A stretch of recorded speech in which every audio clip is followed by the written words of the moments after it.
మగల తండ్రి, కృపగలిగిన దేవా, దయగలిగిన దేవా, రాజులకు రాజా, ప్రభులకు ప్రభువా, మహాగణుడ, మహోన్నతుడ, మీకే వందనాలు. ప్రారంభ ప్రార్థన మొదలుకుని పాటల ద్వారా ఆరాధనను బట్టి మీ నామానికి మహిమ తెచ్చుకున్నట్లుగా కొద్ది నిమిషాలు తండ్రి మీ వాక్యమును ధ్యానిస్తుండగా నాతో మాతో అందరితో మీరు మాట్లాడమని, మీ చిత్తాన్ని తెలుసుకునే కృప దయచేయమని యేసయ్య నామములో ప్రార్థించి అడిగి వేడుకొంచున్నాము తండ్రి, ఆమేన్. అందరికి వందనాలండి, అందరికి వందనాలు. God bless you all. వాక్యంలోనికి వెళ్లే ముందు రాత్రి వాక్యాన్ని మరలా నేను విన్నాను. చిన్న పొరపాటు మాట్లాడాను. ఏంటంటే లాబాను శకునం చూచి భవిష్యత్తు తెలుసుకోలేదండి, జరిగిన దాన్ని, జరుగుతున్న దాన్ని తెలుసుకున్నాడు. ఏంటంటే నీ వలనే యెహోవా నన్ను ఆశీర్వదించాడు అని జరిగింది లేదా జరుగుతున్నది తెలుసుకున్నాడు. నేను భవిష్యత్తు అని కొంచెం పొరపాటు మాట్లాడాను. భవిష్యత్తు అనేది ఎక్కడంటే కర్ణపిశాచి దగ్గరికి సౌలు వెళ్ళినప్పుడు సమూయేలు వచ్చాడు, రేపేం జరుగుద్దో చెప్పాడు సమూయేలు. ఆ సమూయేలు రావటం అనేది కర్ణపిశాచి వల్ల రాలా, దేవుడు జోక్యం చేసుకుంటేనే వచ్చాడు. రూతు గ్రంథంలో చూడొచ్చు, మొదటి అధ్యాయంలో పాతాళమునకు పంపించుచు ఉండువాడు ఆయనే, రప్పించుచుండువాడు ఆయన. శకుని గాండ్రకు లేదు ఆ శక్తి, కర్ణపిశాచి కలిగిన వారికి లేదు ఆ శక్తి. ఒక మాటలో చెప్పాలంటే భవిష్యత్తు చెప్పగలిగిన సత్తా, దమ్ము, ధైర్యం, జ్ఞానం, వివేకం శకును గాండ్రికి, సోది గాండ్రికి లేవు. రాత్రి నేను చెప్పిన వాక్యాన్ని కొంచెం నేను విన్నాను, శకును గాండ్ర వల్ల తెలుసుకోవచ్చు అన్నట్టుంది. అందుకని కొంచెం నేను ఆ పొరపాటును కూడా నేను ఇప్పుడు సవరణ చేస్తున్నాను. ఓకేనండి, దయచేసి గమనించండి. భవిష్యత్తు చెప్పగలిగేటటువంటి సామర్థ్యం శకును గాండ్రికి లేదు. ఒకవేళ గుడ్డి మేళంగా ఏదైనా చెప్పినా, ఏమండి, కొంతమందికి జరుగుతున్నాయేమో చెప్పాను కదా రాత్రి, మార్చగల శక్తి అస్సలు లేదు. భవిష్యత్తు తెలుసుకొనగలవేమో శకునం చూసి, కానీ భవిష్యత్తును మార్చలేవు. నేను అంటాను, భవిష్యత్తును మార్చగల శక్తి ఎవరికి ఉంది? దేవునికే ఉంది. గడియారం మీద ముళ్ళు ఎదరగలిపోయింది, వెనక రప్పించాడు ఆయన. హిజ్కియా కొరకు 15 మెట్లు వెనక రప్పించాడు ఆయన. అది ఆయనకున్న పవర్. సృష్టిని ఆపగలడు, సూర్యచంద్రులు నిలిపేశాడు ఆయన. మరి సృష్టిని వెనక తిప్పాడు ఆయన. కాబట్టి గమనించినట్లయితే భవిష్యత్తును మార్చగలిగిన శక్తి దేవునికే ఉంది. ఆది అంతము ఎరిగినవాడు ఆయన. అది కాబట్టి రాత్రి రాని వాళ్ళు, యూట్యూబ్ ద్వారా వీక్షిస్తున్న వారు, శకునము అనే సందర్భం అంశాధార ప్రసంగం చెప్పాను. దయచేసి శ్రద్ధా భయభక్తులు కలిగి ఆసక్తితో వినండి, మరిన్ని సంగతులు తెలుసుకోండి. ఇప్పటి వరకు మీరు వెళ్ళకపోవచ్చు శకునాల దగ్గరికి, సోది దగ్గరికి, పాస్టర్ల దగ్గరికి, సోది చెప్పి పాస్టర్ దగ్గరికి. ఇక ముందు వెళ్తారేమో ఈ వాక్యం ద్వారా. అప్పుడు మీరు బ్రేక్ వేసుకోవడానికి అవసరం, ఉపయోగపడుతుంది. కాబట్టి అలవాటు లేనివారైనా సరే దయచేసి వాక్యాన్ని వినండి. సరే, ఈరోజు మన వాక్య ధ్యానాంశంలోనికి వచ్చేద్దాం. ఈరోజు మన వాక్య ధ్యానాంశం జ్ఞానేంద్రియాలు అనే అంశంలో నుంచి ఆఖరి మాట, 5వ మాట ఈరోజు ధ్యానం చేయబోతున్నాను. వీలైతే ఈ వారం కంప్లీట్ చేయకపోవచ్చు. వచ్చే వారంతో అసలు ఈ జ్ఞానేంద్రియాలు అనే సబ్జెక్టే ముగించేస్తున్నాను. ఓకేనండి, వచ్చే వారంతో నేను ముగించేస్తాను. రాత్రి చెప్పాను, మరలా చెప్తున్నాను. జ్ఞానేంద్రియాలు అనే ఈ సబ్జెక్టు స్టేటస్లో ముక్కు చెవి చూసి చదివి ఒక యవనస్తుడు అంటున్నాడు, ఏంటి తమ్ముడు, ఏంటన్నా ఇవేనా స్కూల్లో పాఠాలా, చిన్నపిల్లలకి లాగా ఏంటి చెవి, ముక్కు, నాలుక అంటున్నావు అని పెట్టాడు, చాటింగ్ చేశాడు. నేను అన్నాను, ఆత్మీయ పాఠాలు తమ్ముడు, వీలైతే ఒకసారి వినండి అన్న. స్కూల్లో పిల్లలు నేర్చుకునే పాఠాలు వాళ్ళ భవిష్యత్తుకు ఉపయోగపడతాయి, ఈ భూమి మీద ఉన్నంత వరకు ఉపయోగపడతాయి. ఈ ఆత్మీయ పాఠాలు ఏమండి, మనం జీవించేంత వరకు, నిత్య జీవానికి వెళ్ళటానికి కూడా ఉపయోగపడతాయి ఆత్మీయ పాఠాలు. సరే, ఈరోజు వాక్యం చర్మము రాసుకోండి. కన్ను, చెవి, ముక్కు, నాలుక అయిపోయినాయి కదండి. ఇప్పుడు చర్మము. చర్మం గురించి వాక్యం ఏం చెప్తుంది? అసలు చర్మం యొక్క ప్రాధాన్యత ఏంటి? చర్మం యొక్క ప్రత్యేకత ఏంటి? చర్మం విషయంలో దేవుని నిబంధన ఏంటి? అసలు దేవుడు నీకు చర్మం ఎందుకు ఇచ్చాడు? ఇలాంటి విషయాలన్నీ ఈరోజు మనం నేర్చుకోబోతున్నాం. యోబు గ్రంథం తీయండి అందరూ కూడా, 10వ అధ్యాయం 11వ వచనం. చర్మముతోనూ మాంసముతోనూ నీవు నన్ను కప్పితివి, ఎముకలతోనూ నరములతోనూ నన్ను సంధించితివి. చాలండి. చర్మముతోనూ మాంసముతోనూ నీవు నన్ను కప్పితివి. తల్లి గర్భంలో మనల్ని రూపించిన వాడు ఆయనే అని కొన్ని రిఫరెన్స్లు ఇచ్చానండి పోయిన వారం నేను. అలాగే ఈ దేహంతో, ఈ దేహం ఏదైతే ఉందో, మాంసముతో కూడిన ఈ చర్మం ఏదైతే ఉందో, దీన్ని దేవుడే మన మీద కప్పాడు అనే సంగతిని గమనించాలి.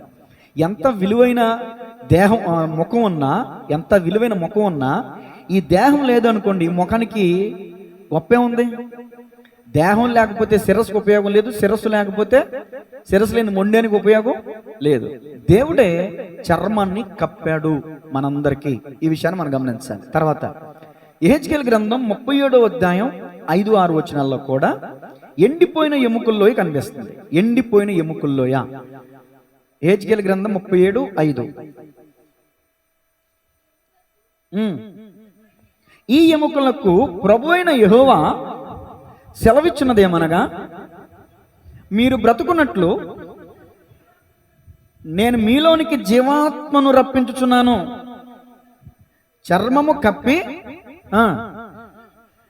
ఒకరు చదివినప్పుడు 2 వాళ్ళు చదవకూడదు. అమ్మాజీగా చదువుతున్నారు, చదవనివ్వండి. మీ మీద మాంసము పొదిగి చర్మము మీ మీద కప్పెదను, మీలో జీవాత్మను ఉంచగా మీరు బ్రతుకుదురు. చాలండి. ఇక్కడ యెహెజ్కేలు దర్శనంలో ఏం కనిపిస్తుంది చెప్పండి? ఎండిపోయిన ఎముకల లోయ. దీని గురించిన పూర్తి ధ్యానాంశం నేను చేయలేదు, కానీ టూకీగా చెప్తాను. ఇప్పుడు టూకీగా చెప్తాను. ఒకసారి నా వైపు చూడండి అందరూ కూడా. చాలా మంది గృహాల్లో ఇదే కనిపిస్తుంది. ఏం కనిపిస్తుంది? ఎముకల లోయ. ప్రాణం లేదు, ప్రశాంతత లేదు, మనశ్శాంతి లేదు, నెమ్మది లేదు. ఇక్కడ యెహెజ్కేలు చూస్తున్నటువంటి ఎముకల లోయకి సాదృశ్యం ఎవరంటే ఇజ్రాయేలీలకి సాదృశ్యంగా చెప్పబడడం జరిగింది. ఈ రోజున నేటి క్రైస్తవ సంఘానికి కూడా నేను ఆపాదించవచ్చు అని చెప్తున్నాను, నా మాటగా చెప్తున్నాను. ఎందుకంటే చాలా మంది విశ్వాసుల కుటుంబాల్లో ఈ రోజున నిరీక్షణ లేదు, ప్రార్థన లేదు, వాక్యం లేదు, ఉపవాసం లేదు, దేవునితో సహవాసం లేదు. వీరు బ్రతుకు మట్టుకు బ్రతుకుచున్నారే గాని మృతులే. ఇప్పుడు చనిపోయిన దేహాన్ని పాతి పెడతామండి, కొంతకాలం తర్వాత తీస్తే ఎముకలు తప్ప ఏముంటుంది అక్కడ? ప్రాణం ఉండదు, ఊపిరి ఉండదు, దేహం కూడా ఉండదు. చాలా మంది అలాగే ఉంటున్నారు. దేవుడు నీకు దేహం ఎందుకు ఇచ్చాడో తెలియదు, నీకు ఊపిరి ఎందుకు ఇచ్చాడో తెలియదు, నిన్ను ఎందుకు సృష్టించాడో తెలియదు. నీ కోసం నువ్వు అనుకుంటున్నావు, కానీ దేవుని కోసం నువ్వు అనే సంగతి నీకు తెలియదు. ఏమి సౌండ్ చేయొద్దు, ఏమి కొట్టద్దు, ఓ చిన్న పలవ పడతాను.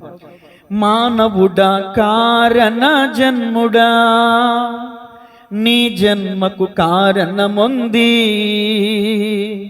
మానవుడా కారణ జన్ముడా, నీ జన్మకు కారణముంది.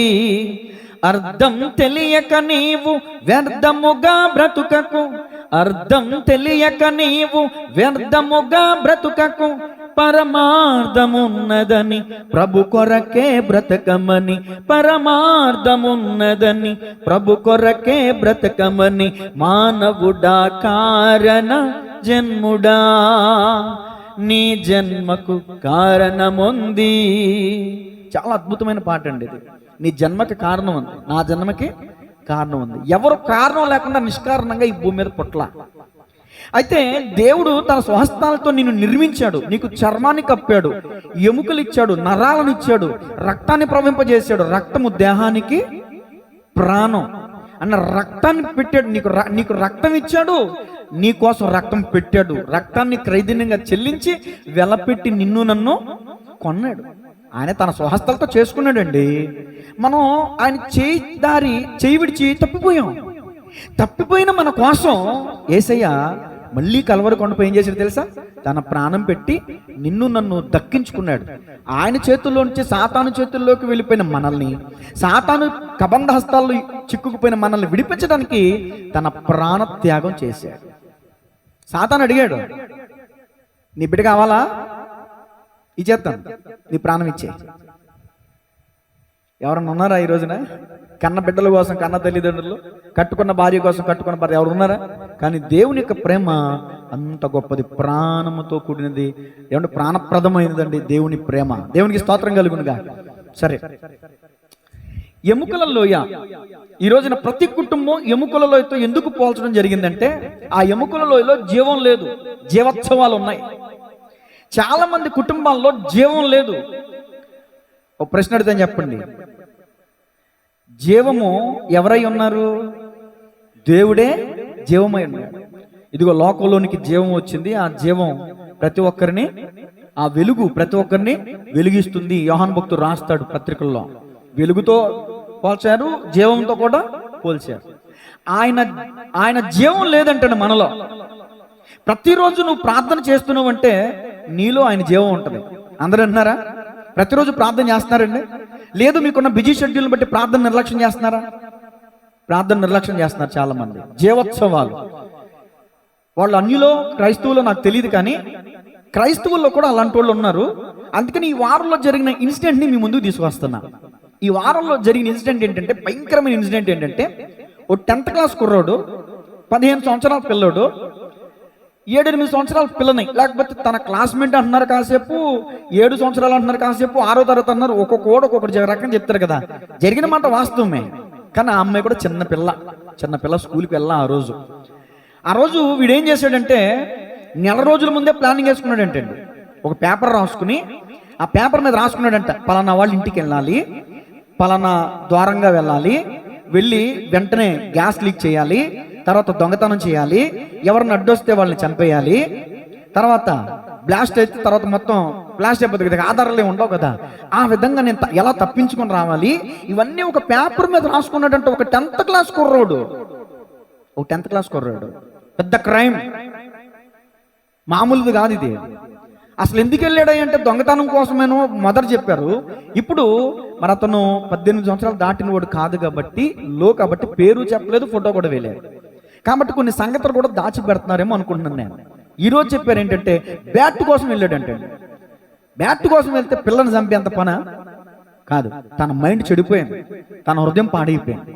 ఎందుకు అని ఆలోచన చేస్తే, ఓటీటీయా ఏంటండి సిరీస్ అంట, వెబ్ సిరీస్, అసలు అంటే ఏంటో కూడా తెలియదు. అది యాప్ మరి ఒకవేళ యూట్యూబ్ లాంటిదేనేమో నాకు తెలియదు, కానీ ఓటీటీ సీరియస్ చూస్తాడంటాడు మనోడు. ఎక్కువ ఇవే చూస్తాడంట, ఎలా దొంగతనాలు చేయాలి, ఎలా హత్యలు చేయాలి, ఇవన్నీ చూసి తనకి కావలసిన దానికోసం, దక్కించుకోవటం కోసం ఎదుటి వాళ్ళని చంపడానికైనా వెనకాడలేదో. 10th class కుర్రోడండి. తండ్రి సరిగ్గా పని బట్ట చేయకుండా తిరుగుతాడంట, తల్లి మా ఆయాలలో పని చేస్తా బ్రతుకుద్దంట. మరి కావలసినవన్నీ దొరకని పరిస్థితి. మరి ఈ ఫోన్ ఎందుకు ఇచ్చారో నాకు తెలియదు. తినడానికి తిండేనే ఉండలేదు, కానీ సెల్ ఫోన్ మాత్రం ఉంటుంది ప్రతి ఇంటికి కాదు ఏమా. అబ్బా, ఫోన్ కూడా ఆ కుర్రోడు కొనుక్కున్నాడంట. మరి ఆ విషయం నేను వినలా, దేవునికి స్తోత్రం కలుగునుగా. మరి తల్లిదండ్రులకు ఓపిక లేదు, స్తోమత లేదు కదా, నేను అదే అనుకున్నా. సరే, ఇప్పుడు నేను చెప్పే మాట ఏంటంటే, ఆ కుర్రోడు వెళ్ళి తీసుకుని వచ్చేస్తున్న సందర్భంలో ఆ పిల్ల పట్టుకుని అంటది కదా, దొంగ అంటది కదా, అంటే వెంటనే తను తెచ్చుకున్న కత్తితో 20 పోట్లు పొడిచేటంటే పిల్లని. 1 కాదు, 2 కాదు, 3 కాదు, చిన్న పాప, 6th క్లాస్ చదివే పాప 20 కత్తి పోట్లు పొడిచేటంటే వాడి హృదయం ఎంత క్రూరత్వంతో నిండిపోయింది. ఎముకల లోయ. తల్లిదండ్రులైన వారు రేయి మొదటి జామున లేచి ఏం చేయాలి? పిల్లల కోసం అంగలార్చాలని వాక్యం చెప్తుంది. ప్రార్థన మాత్రమే కదా, అంగలార్చాలంట, ఏడవాలంట, కన్నీరు విడిచి, ఇదిగో పిల్లల్ని మరణం మింగేస్తుందయ్యా, మరణం కిటికీలు ఎక్కుతుందయ్యా, నా బిడ్డల భవిష్యత్తు నువ్వేనయ్యా అని ఏడవాలంట మందిరంలో. ఇప్పుడు కన్నీరు ఇవ్వకపోతే రేపొద్దున రోజున ఏడవాల్సి వస్తుంది. ఓ బిడ్డ చనిపోయింది, మరి ఈ బిడ్డ ఏమో మరి జైలుకి వెళ్ళిపోయాడు, వాడిని జైల్లో పెడతా కుదరదో, స్కూల్లో పెట్టి చదివిస్తా కుదరదో, వదిలేయాల్సిందే, మేమే చంపేస్తామన్నారు వాడు గట్టి వాళ్ళందరూ కూడా, వీధిలో ఉన్న వాళ్ళందరూ కూడా. ఎందుకు జరుగుతున్నాయి ఈ రోజున? ఆ ఒక్క సందర్భం కాదండి, మన క్రైస్తవ కుటుంబాల్లో కూడా చాలా మంది ఇంటికి నలుగురుంటే 4 ఫోన్లు ఉంటున్నాయి, 4 ఫోన్లు అట్టుకుంటున్నారు. దేవునితో సంబంధం కట్ అయిపోయింది. ఎముకల లోయ, దేహం లేదు, ప్రాణం లేదు. ఓ మనిషి బతకాలంటే 3 ప్రాముఖ్యంగా ఉండాలి. 1 ఆత్మ, 2 దేహం, 3 ప్రాణం. ఈ రోజున ప్రతి ఒక్కరి ప్రాణం సెల్ ఫోన్ అయిపోయింది. ఇదే కూడు నీరు అయిపోయింది. తినకపోయినా, వ్యాపారం చేసినా, చేయకపోయినా, కానీ దాన్ని ఏమంటారు, పైసా సంపాదన లేకపోయినా సెల్ ఫోన్ మాత్రం ఉండాల్సింది ప్రతి ఒక్కరి చేతిలో. ఈ రోజున అనేక కుటుంబాలు ఎముకలలో అయిపోవటానికి కారణం ఏంటి తెలుసా? Cell phone. ఈ సెల్ ఫోన్ చూసి తన మైండ్ పాడైపోయింది, తన హృదయం పాడైపోయింది. తనకు కావాల్సిన కోసం తగ్గించుకోవడం కోసం చిన్నారి బిడ్డను 20 కత్తిపోటుతో చంపేసాడంటే ఇంకా ఏ రకంగా చెప్పాలి నేను? ఇది అవసరం వచ్చినప్పుడు వాడుకుంటాకి, ఇది అవసరం వచ్చినప్పుడు హలో, దూరంగా ఉన్న వాళ్ళ కోసం. ఈ రోజున గత్తి ఎలా తయారైపోయిందంటే సమాజం, ఇంట్లో ఉండి ఇంట్లోనే ఫోన్లు మాట్లాడుకోవడం, ఇంట్లోనే చాటింగ్ చేసుకుంటాం. దేవునికి స్తోత్రం కలుగును గాక. దయచేసి గమనించండి, ఈ రోజున మన పరిస్థితి ఎముకల లోయగా తగలడిపోయిందేమో. తల్లిదండ్రులారా, మీ పిల్లల్ని చూడండి, ఓటీటీ అంట భయంకరమని నాకేంటో తెలియదు, కానీ మరి అవి ఎందుకు చూడనిస్తున్నారో తల్లిదండ్రులు, ఆ పిల్లలు ఎందుకు చూస్తున్నారో రాత్రి తెల్లవార్లు. మాకు కూడా ఉన్నాడు ఒక అయ్యగారు, చూడండి వాడి పరిస్థితి మన కళ్ళ ముందే చూస్తున్నాం. సరిగ్గా తిండుండదు వాడికి.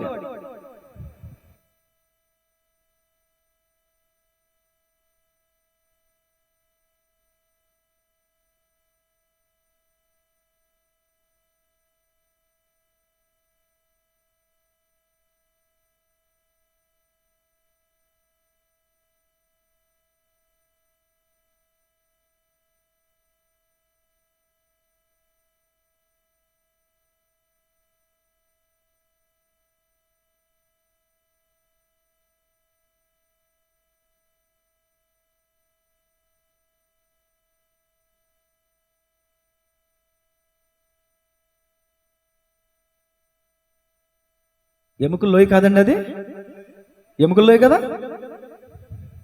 తల్లి ఒక చోట, తండ్రి ఒక చోట, పిల్లలు ఒక చోట, ఎముకల లోయ కదండి అది. దేహం లేదు ఈ రోజున, ప్రాణం లేదు ఈ రోజున, జీవం లేదు ఈ రోజున.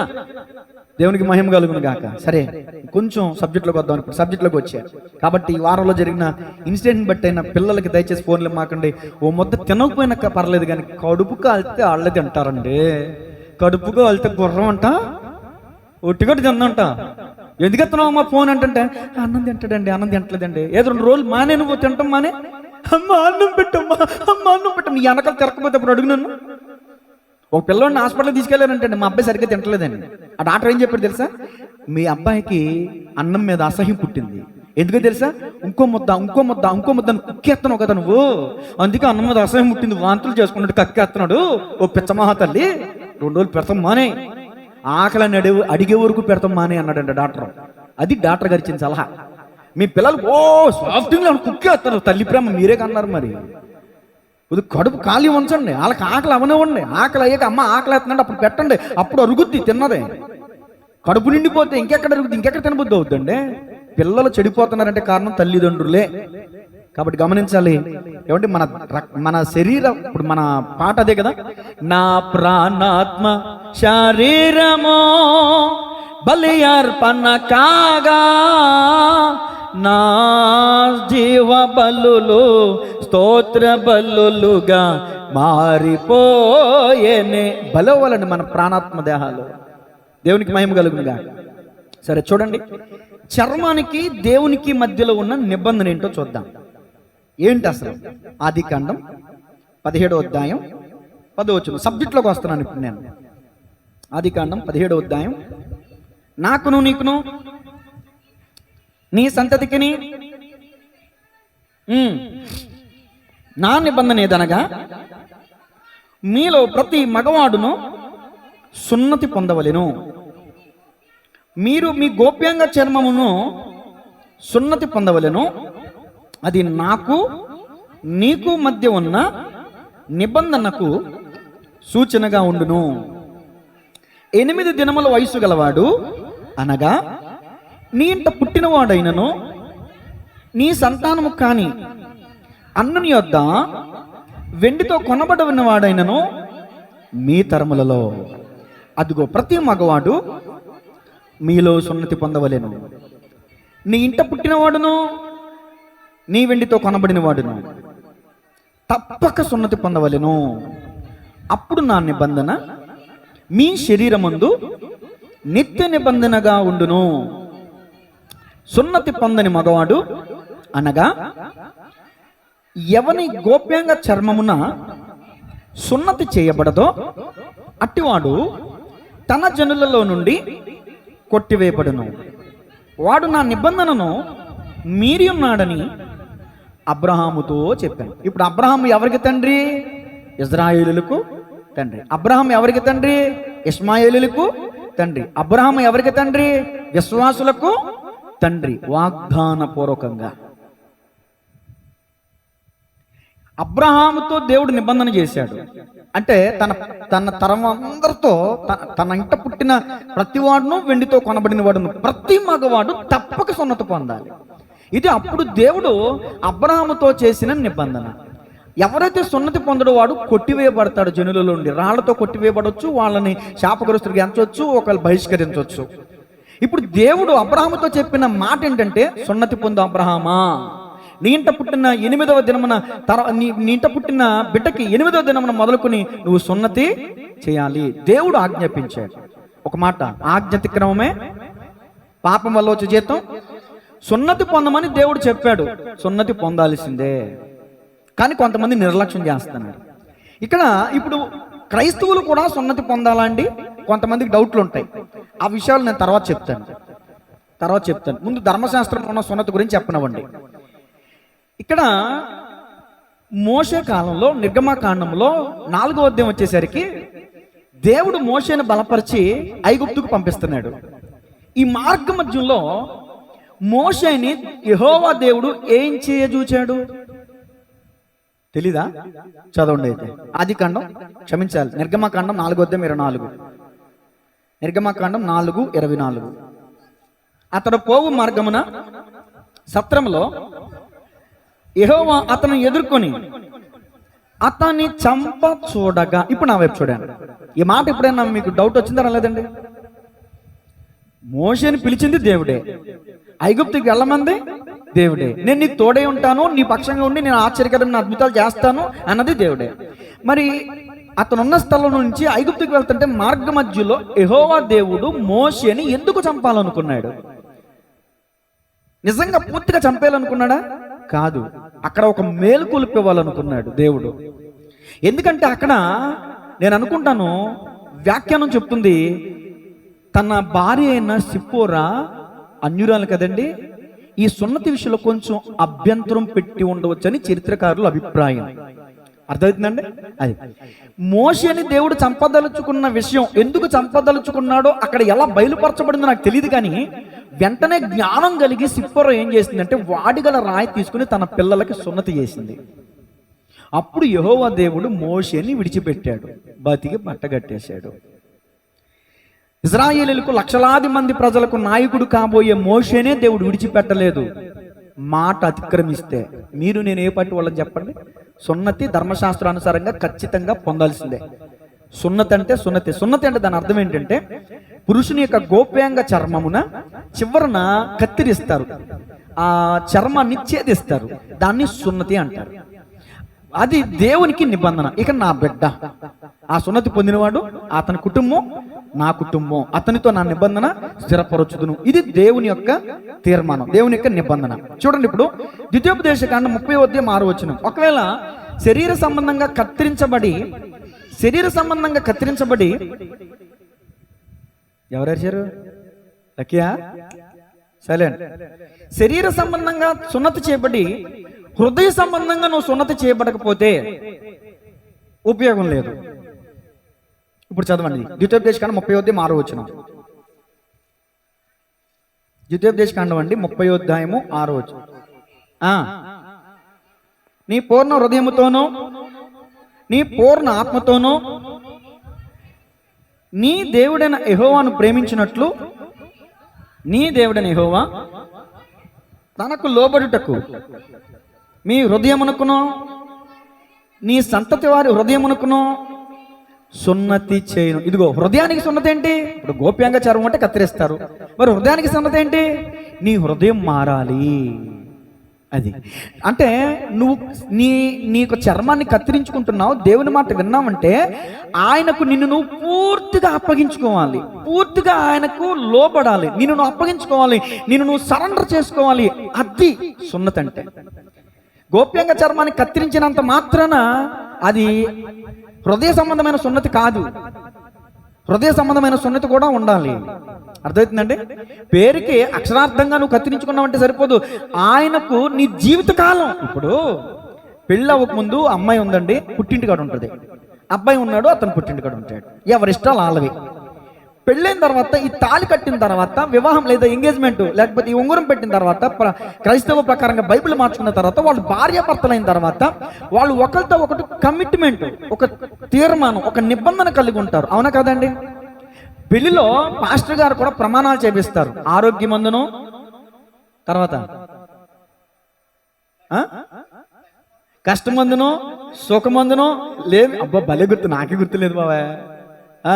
కష్టమందును, లేమి అందును, ఆరోగ్యమందును అన్ని వేళలలో ఇదిగో నీతో పాలి భాగస్తుడై ఉంటానని భార్య చేతిలో భర్త చేతిలో భార్య చేయి వేసి ఇద్దరిని కూడా ప్రమాణాలు, మరణం వరకు నీతో నమ్మకంగా ఉంటానని ప్రమాణం చేస్తారు. సరే, అది నిబంధన. ఇప్పుడు కట్టుకున్న భార్య కోసం కట్టుకున్న భర్త ఏ విధంగా కష్టపడి తన కోసం తన ఇష్టాలన్నీ వదిలేసుకుని ఏమంటే తన భార్యతో కలిసిమెలిసి ఉంటాడు, కట్టుకున్న భార్య కూడా తన పుట్టింటి వారిని, అయిన వారిని, తోడబుట్టిన వారిని, తన ఆశలన్నీ, తన కోరికలన్నీ వదిలిపెట్టేసి తన భర్త ఇష్టాలు తన ఇష్టంగా భావించి ఏ విధంగా వీళ్ళిద్దరూ అన్యోన్య దాంపత్య జీవితాన్ని కలిగి జీవిస్తారో, ప్రజలు సున్నతి పొందిన వారు దేవునితో అలాంటి కమిట్మెంట్, అలాంటి నిబంధనకు రావాలి. ఆయన మనతో ప్రమాణం చేశాడు, నిబంధన చేశాడు, నేను ప్రమాణం చేస్తున్నా, నువ్వు నా సొత్తు. మనం ఎప్పుడైతే సున్నతి చేయబడతామో అప్పుడు ఆయనకి ప్రమాణం చేసిన వాళ్ళం అవుతాం. సున్నతి చేయించావు అంటే నువ్వు దేవునికి ప్రమాణం చేశావు, ఇక మీదట నేను నా సొత్తు కాదయ్యా, ఇదిగో నేను నీ సొత్తు. దేవునికి మహిమ కలుగునుగా. అది సున్నతి అంటే. హృదయ సంబంధమైన సున్నతి అంటే నీ ప్రవర్తన మారాలి. నీ ప్రవర్తన అంతటి ఎందు ఆయన అధికారమునకు, చెప్పండమ్మా, నీ ప్రవర్తన అంతటి ఎందు ఆయన అధికారమునకు ఒప్పుకోనమ్మా. ఇప్పుడు ఫర్ ఎగ్జాంపుల్ రమాగారు ఉన్నారు, మీ అధికారం అంతా ఎవరిదండి? ఆయన గారిదే. ఇప్పుడు పాస్టర్ గారు ఉన్నారు, ఏమో మీ అధికారం అంతా ఎవరిదే? నాదే. దేవునికి మహిమ కలుగునుగా. ఇప్పుడు తన ఇష్టం నెరవేర్చబడ్డానికి వీల్లేదు, తన అధికారం తన మీద నాకే అధికారం. అలాగే సున్నతి చేయబడినటువంటి వారు దేవునికి అలా అధికారానికి ఒప్పుకోవాలి. నీ స్వబుద్ధిని ఆధారం చేసుకోవద్దు. సున్నతి చేయబడిన ఇశ్రాయేలీలు స్వబుద్ధిని ఆధారం చేసుకోకూడదు, దేవుని మీదే ఆధారపడాలి, దేవుని మీదే ఆనుకోవాలి. ఎవని మనసు ఆయన పైన ఆనుకును వాని పూర్ణశాంతి గలవానిగా కాపాడుదును అంటున్నాడు ఆయన. దేవునికి మహిమ కలుగునుగా. సరే, ఇర్మియా గ్రంథం 4:4 తీయండి. ఇర్మియా గ్రంథం కొంచెం లోతుకి వెళ్తున్నాను, మీరు కూడా నాతో పాటు లోతుకి రండి. అవిధేయునుట మానుకొని మీ దుష్టక్రియలను బట్టి ఎవడను ఆర్పివేయలేనంతగా నా ఉగ్రత అగ్ని వలె కాల్చకున్నట్లు. రాత్రి ఎగ్జాంపుల్ కళ్ళారా చూసాం మనం, అగ్ని ఎలా కాలుస్తుందో రాత్రి ఎగ్జాంపుల్ చూసాం. అగ్ని వలె కాల్చకున్నట్లు యోధావారులారా, యెరూషలేము నివాసులారా, యెహోవాకు లోబడి ఉండండి. అది అక్షరార్థమైన శరీర శిరచ్ఛేదనం, అంటే శిరచ్ఛేదం కాదు, క్షమించాలి, ఆ గోప్యాంగ చర్మాన్ని ఛేదనం చేయడం ద్వారా నువ్వు పూర్తిగా ఆయనకి నిబంధన అవుతావు అంటే కాదు. నీ హృదయంలో కూడా నువ్వు లోబడి ఉండాలి. నీ హృదయ సంబంధమైన సున్నతి అంటే నువ్వు హృదయపూర్వకంగా ఆయనకి లోబడ్డమే హృదయానుసారమైన హృదయ సంబంధమైన సున్నతి. ఇది అర్థమైంది కదా మీకు? సున్నతి పొందకపోతే ధర్మశాస్త్రం ఏం చెప్తుందో చూడండి. ఇర్మియా గ్రంథం 9:25. ఆల్రెడీ అబ్రహాంతో చెప్పాడు, సున్నతి పొందిన వారు కొట్టివేయబడతారని. ఇంకెంత భయంకరమైన శిక్ష చూపిస్తున్నాను, రిఫరెన్స్లన్నీ ఇస్తున్నాను మీకు. ఇర్మియా గ్రంథం 9:25. సున్నతి పొందని వారు గనుక ఇశ్రాయేలీయులందరూ, అదిగో ఒకళ్ళకేమో శరీర సంబంధమైన సున్నతి లేదు, ఇంకొకళ్ళకేమో హృదయ సంబంధమైన సున్నతి పొందారు కానీ వాళ్ళ పరివర్తన మారలా, వాళ్ళ హ్యాబిట్స్ మారలా, వాళ్ళ స్థితిగతులు మారలా, వాళ్ళ స్వభావం మారలా. నువ్వు ఎవరితో అయితే కమిట్మెంట్ చేసుకుంటావో ఆయన స్వభావానికి నువ్వు అప్పగించుకోవాలి. ఇప్పుడు మన దేవుడు ఏమై ఉన్నాడు చెప్పండి? పరిశుద్ధుడు. యెహోవా పరిశుద్ధుడు. ఆయనతో నిబంధన చేసుకున్న నీవు నేను ఎలా జీవించాలి? నీ దేవుడు నేను యెహోవా, నేను పరిశుద్ధుడిని గనక మీరు పరిశుద్ధులు ఉండాలి. సున్నతి పొందినంత మాత్రాన నీకు హోలీనెస్ లైఫ్, పరిశుద్ధమైన జీవితం లేకపోతే నీ సున్నతి కాదు. అర్థమవుతుందండి? ఇశ్రాయేలీయుల గురించి చెప్తున్నమాట, తర్వాత మన దగ్గరికి వస్తా. చదవమ్మా 9:25 పూర్తిగా. అన్యజనులందరూ సున్నతి పొందిన వారు కారు గనుక, ఇశ్రాయేలీయులందరూ హృదయ సంబంధమైన సున్నతి నొందిన వారు కారు గనుక, రాబో దినములలో సున్నతి పొందియు సున్నతి లేని వారి వలె ఉండు. ఐగుప్తీయులను, యోధావారిని, ఏదోమీయులను, అమ్మోనీయులను, మోయోబీయులను గడ్డపు ప్రక్కలను కత్తిరించుకొనగా అరణ్య నివాసులైన వారిని అందరినీ నేను శిక్షించదను. ఇదే యెహోవా వాక్కు.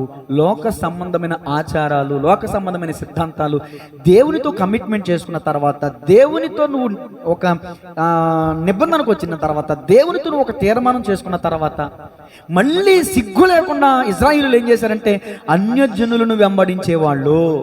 లకే సలే ఇజ్రాయేల్ ఏం చేసేవాళ్ళు అండి? అన్యజనులను అంటే వెంబడించడం అంటే వారి క్రియలను కూడా వెంబడించేవారు. హిత్తీలు, పెరిజ్జీలు, ఏమండి వీళ్ళందరూ, యబూసీలు, ఒక 6-7 జాతులు వాళ్ళు. వీళ్ళని ఎందుకు దేవుడు ఎల్లగొట్టాడని చెప్పాను? హేయమైన కార్యాలు చేసేవారు కాబట్టి దేవుడు ఎల్లగొట్టాడు. సున్నతి పొంది కూడా అలాంటి హేయమైన కార్యాలు చేసే ఇజ్రాయేలీలు ఉన్నారు. వాళ్ళని బట్టి దేవుడు చెప్తున్నాడు, నేను శిక్షిస్తాను, ఇదే నా వాక్కు అని అంటున్నాడు. వాక్యం వినాలి. యెహెజ్కేలు గ్రంథంలోకి రండి, 28:10. యెహెజ్కేలు గ్రంథం 28:10. సున్నతి లేని వారు చంపబడు రీతిగా, అసలు ఈ మాట చెప్పేస్తుంది. సున్నతి లేని వాళ్ళు ఏమవుతారంట? చంపబడతారంట. ఆ తర్వాత, నీవు పరదేశుల చేత చత్తువు, నేనే మాట ఇచ్చి ఉన్నాను, ఇదే ప్రభువుకు యెహోవా. ఆయన మాట ఇచ్చేటంటే దాన్ని నెరవేర్చేవాడు. జాగ్రత్త. ఆనాడు ఇజ్రాయేలుకి భయం లేదండి. సున్నతి పొందమంటే చాలా మంది పొందలేదండి. కొంతమంది సున్నతి పొందారు కానీ హృదయ సంబంధమైన సున్నతి లేదండి. అర్థమవుతుందన్నమాట. అది తర్వాత చూడండి, ఇదే అధ్యాయంలో, ఇదే పుస్తకంలో 32:24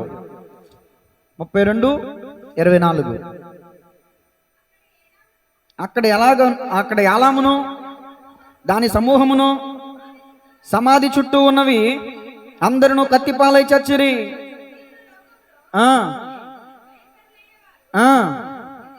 అదిగో వారు సున్నతి లేని వారై పాతాళములోనికి దిగిపోయిరి. చాలండి. సున్నతి లేని వారికి భయంకరమైన పనిష్మెంట్ ఇస్తాడు దేవుడు. సున్నతి లేని వారు పాతాళానికి దిగిపోతారు. ఇప్పుడు ఈ సున్నతి అంటే ఆత్మ సంబంధంగా దేనికి మనం ఆపాదించవచ్చు అంటే రక్షణకు ఆపాదించాలి. ఇజ్రాయేలీలకి యెహోవా దేవునికి మధ్యన ఉన్న కమిట్మెంట్ ఏంటంటే సున్నతి. ఈ పాయింట్ మీకు అర్థం కాకపోతే సందేశం, అసలు సబ్జెక్ట్ అర్థం కాదు. ఇదే కీలకమైన మాట. ఇజ్రాయేలీలకి దేవునికి నిబంధన ఏంటంటే సున్నతి. మరి నేటి క్రైస్తవులకి దేవదేవునికి నిబంధన ఏంటండి? రక్షణ. ఆనాడు ఇజ్రాయేలీలు పొందాల్సిందేంటి? సున్నతి. సున్నతి పొందాలి, హృదయ సంబంధమైన సున్నతి పొందాలి. నేటి క్రైస్తవులమైన మనం ఏం పొందాలి? నీటి మూలముగా బాప్తిసం పొందాలి, హృదయ సంబంధమైన రక్షణ కూడా పొందాలి. అంటే హృదయ సంబంధమైన పరివర్తన కూడా రావాలి. మారు మనసు లేకుండా నువ్వు నీటి మూలంగా బాప్తిసం పొందితే నీ బాప్తిసం కాదు, నీ రక్షణ కాదు. అందుకనే సున్నతి కాకపోవును, హృదయ సంబంధమైన సున్నతి లేనివాడు ఆ సున్నతి కాకపోవును అని పరిశుద్ధ గ్రంథం చెప్పినట్టు, నీకు మారు మనసు లేకుండా నువ్వు పొందుకున్న బాప్తిసం బూడిదలో పోసిన పన్నీరు అవుతుంది. అది క్రైస్తవులమైన మనం ఇప్పుడు తూచా తప్పకుండా చేయాల్సింది తెలుసా?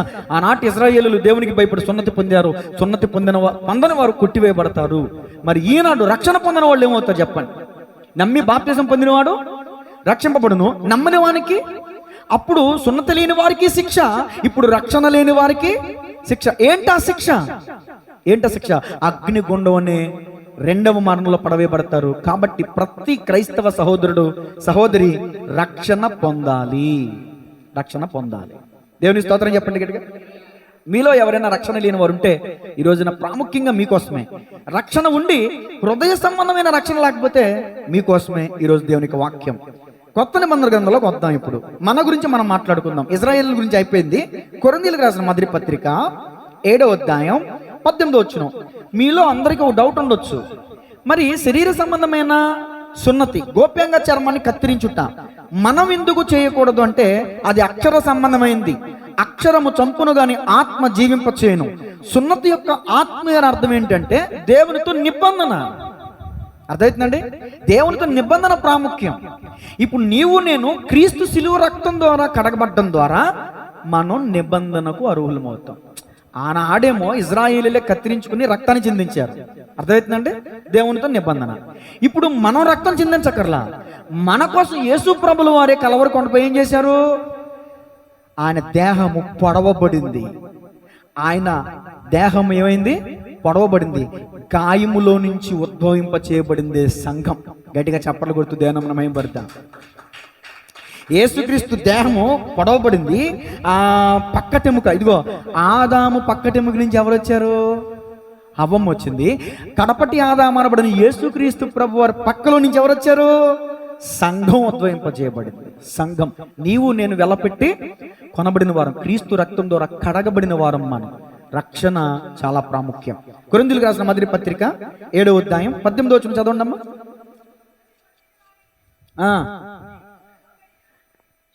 ఒక్క నిమిషం మళ్ళీ చదవండి.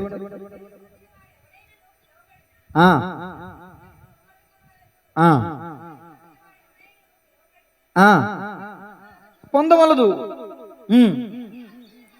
దేవుని ఆజ్ఞలను అనుసరించుటయే అద్ది. సున్నతి పొందుట ఎందేమీ లేదు, సున్నతి పొందకపోవటం ఏమీ లేదు. ప్రతివాడు ఏ స్థితిలో పిలువబడినో ఆ స్థితిలోనే ఉండవలెను. చింతపడద్దు గాని స్వతంత్రుడగుటకు శక్తి కలిగిన ఎడల మరీ మంచిది.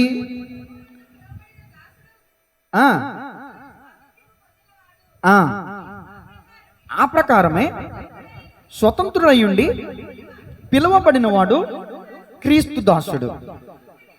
మనం అంటే మీరు అంటే మనం, వారు అంటే ఇజ్రాయేలీలు. ఇప్పుడు మన కోసం మాట్లాడుతున్నమాట. మీరు విలువ పెట్టి కొనబడిన వారు గనుక మనుషులకు దాసులు కాకుడి.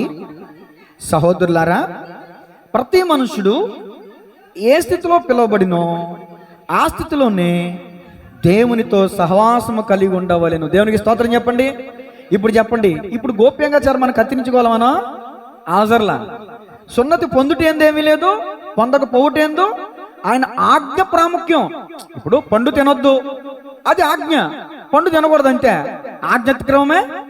పాప తినొద్దన్న పండు తినేసారు వాళ్ళు. మా ఇళ్ళకే నీకోసం బిస్కెట్ ఉంది, ఆడమ్మాకే. Very good. దేవుని స్తోత్రం చెప్పండి గట్టిగా. నీ వాక్యమే నన్ను బ్రతికించెను, బాధలలోనే మదినేచెను. చప్పట్లు కొడుతూ రెండోసారి పాడదాం. అమ్మా స్పీడ్గా పాడు. టిఫిన్ తినలేదా?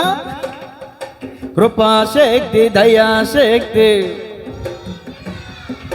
వాక్యమయ్యున్న యేసు. గ్లోరీ. కృపాశక్తి. ఆహా.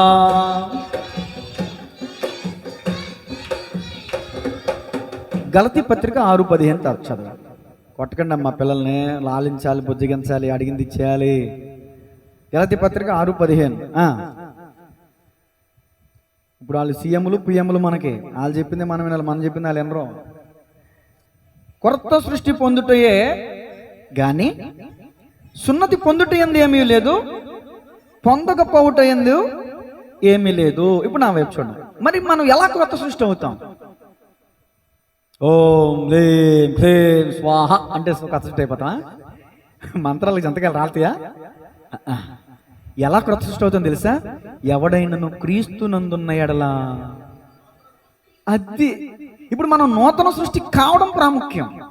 సున్నతి ఇంకా మనకు ప్రాముఖ్యం కాదు. ఓకేనా? దాన్ని విడిచిపెట్టేద్దాం. డౌట్లు ఇంకేమైనా ఉంటే తర్వాత నన్ను సంప్రదించండి. గలతీ పత్రిక 5:6 కూడా చదవండి అమ్మా. గలతీ పత్రిక 5:6. మీ అనుమానాల కోసం ఈ రిఫరెన్స్లు పక్క పేజీ తిప్పండి. గలతీ పత్రిక 5:6. యేసుక్రీస్తునందుండు వారికి సున్నతి పొందుట యందు ఏమీ లేదు, పొందకపోవటం ఏమీ లేదు గాని ఒక్కళ్ళు చదవండి. ప్రేమ వలన కార్యసాధముకమగు విశ్వాసమే ప్రయోజనకరమగును. దేవుని యందు నువ్వు ఉంచిన విశ్వాసమే నిన్ను నీతిమంతునిగా తీర్చుద్ది. దేవుని యందు నువ్వు కలిగి ఉన్న కమిట్మెంటే నిన్ను నూతన సృష్టిగా మార్చుద్ది. క్రీస్తునందు నువ్వు నూతన సృష్టిగా మార్చబడమే ప్రాముఖ్యం. కానీ సున్నతి పొందుట ఎందేమీ లేదు, పొందకపోవటం ఎందేమీ. ఎప్పుడు కూడా సున్నతి పొందేవాళ్ళు ఉన్నారు తెలుసా? అందుకే నేను కఠినంగా చెప్తున్నాను ఈ విషయాలు. చాలా మందికి వాక్యం తెలియట్లా, గ్రహింపు తెలియట్లా, వాక్యానుసారమైన జీవితం ఏంటో తెలియట్లా. ఇప్పటికీ కూడా సున్నతి పొందేవాళ్ళు ఉన్నారు, అక్షరానుసారమైన భక్తి చేసేవాళ్ళు ఉన్నారు. సున్నతి పొందనక్కర్లేదు. ఇప్పుడు మనం ఒక్కటి చెయ్యాలి, నూతన పరచబడాలి. మన ప్రాచీన స్వభావాన్ని సిలివేయాలి, నవీన స్వభావాన్ని ధరించాలి. నవీన స్వభావం అంటే నూతన పురుషుడు, అంటే క్రీస్తు ప్రభువుల వారే నూతన పురుషుడు. ఆయన ఏం చేస్తాడు తెలుసా? నీలో ఉన్న రాతి గుండెని తీసేసి మాంసపు గుడిని ఇస్తాడు, నూతన హృదయాన్ని ఇస్తాడు, జీవితాన్ని నూతన పరుస్తాడు ఆయన. దేవునికి మహిమ కలుగును గాక. కొలస్సీ 3:11 చదవండి. డౌట్లన్నీ క్లారిటీ అయిపోవాలంటే. ఏదైనా ఒక సబ్జెక్ట్ మనం విన్నామంటే పూర్తిగా నేర్చుకోవాలి ప్రతి ఒక్కరూ కూడా. అది నాకు ఇష్టం, మీరు అలా నేర్చుకోవటం అంటే. కొలస్సీ 3:11 అండి. ఇట్టి వారిలో గ్రీస్తు దేశస్థుడని యూదుడని భేదం లేదు, సున్నతి పొందుటి అని సున్నతి పొందకపోవటి అని భేదం లేదు. పరదేశని, సిదియనుడని, దాసుడని, స్వతంత్రుడని, అమెరికా ఓడని, జపాన్ ఓడని, ఆఫ్రికా ఓడని, నల్లోడని, తెల్లోడని, పొట్టుడని, పొడుగోడని భేదం లేదు. క్రీస్తే సర్వమును, అందరిలో ఉన్నవాడును ఉన్నాడు. అందరికీ ఉపకారి, అన్నిటిపై అధికారి. అందరికీ ఉపకారి, అన్నిటిపై అధికారి. ఆపదలో సహకారి, ఆశ్చర్య కార్యకారి. ఆపదలో సహకారి, ఆశ్చర్య కార్యకారి. యేసు పేరు గల దేవుడు, సర్వశక్తి సంపన్నుడు. యేసు పేరు గల దేవుడు, సర్వశక్తి సంపన్నుడు. అందరికీ ఉపకారి, అన్నిటిపై. హల్లెలూయా. స్టీవెన్స్ అన్నాన్ గారు ఒక పాట పాడారు. అందరిలో ఒకడు కాడు, అందరికీ ఒక్కడే దేవుడు. అందరిలో అందరూ అంతే, అందరూ అంతే అంటారు కొంతమంది. కాదు, అందరిలో ఒకడు కాదు యేసయ్య, అందరికీ ఒక్కడే. అందరిలో ఉన్నవాడు. గత వారం చెప్పాను, నీ ఊపిరి ఉందంటే నీ ఊపిరిలో ఉన్న ఆత్మ ఆయనదే. నాస్తికుడా, అన్యుడా, క్రైస్తవుడా, ముస్లిమా, ఇంకొకటి నాకు అనవసరం. ఊపిరి ఆడుతున్న, ఊపిరి పీల్చుచున్న ప్రతి ఒక్కరిలో దేవుని ఆత్మ ఉన్నది. క్రీస్తే సర్వమై ఉన్నాడు, అందరిలో ఉన్నవాడు. దేవునికి మహిమ కలుగును గాక.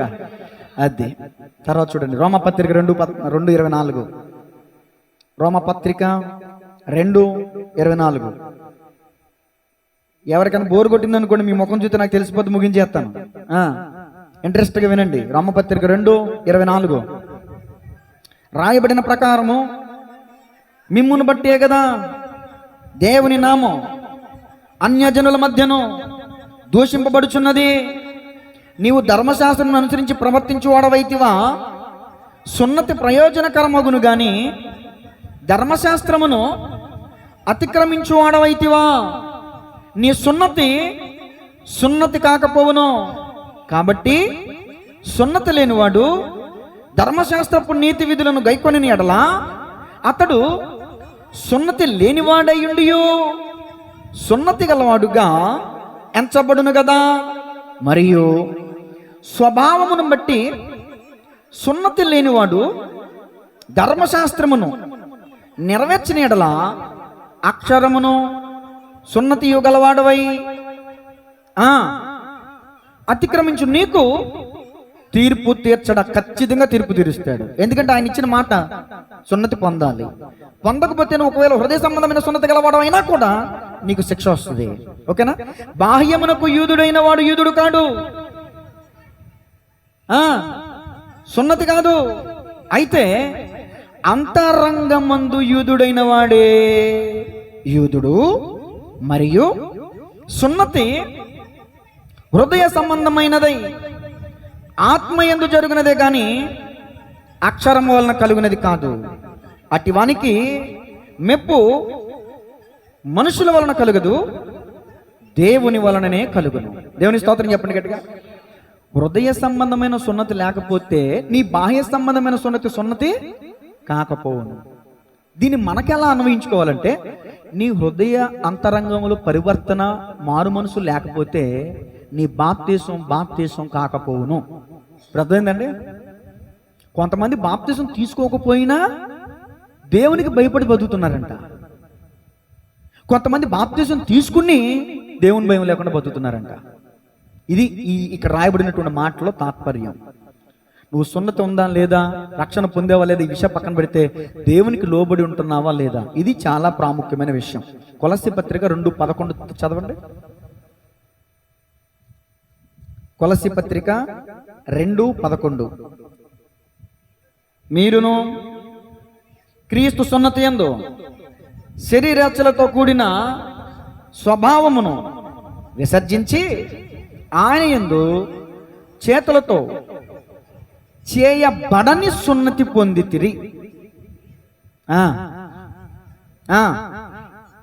మీరు బాప్తిస్మమందు ఆయనతో కూడా పాతిపెట్టబడిన వారై ఆయనను మృతులలో నుండి లేపిన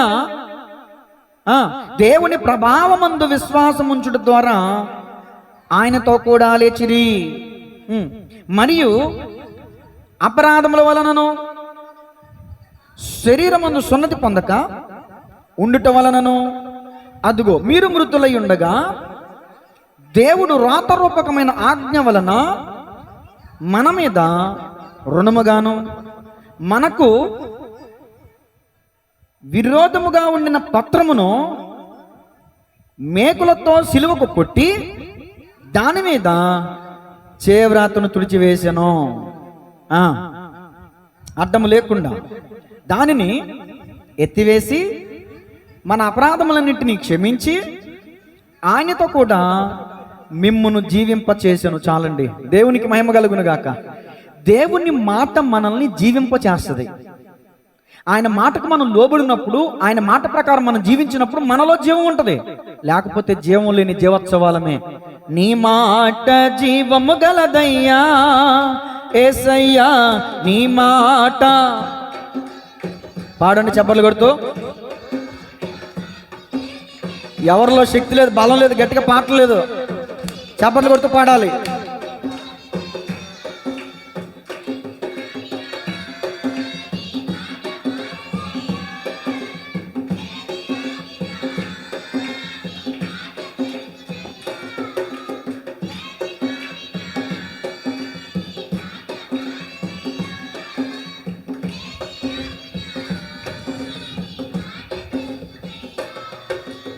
నీ మాట జీవము గలదయ్యా.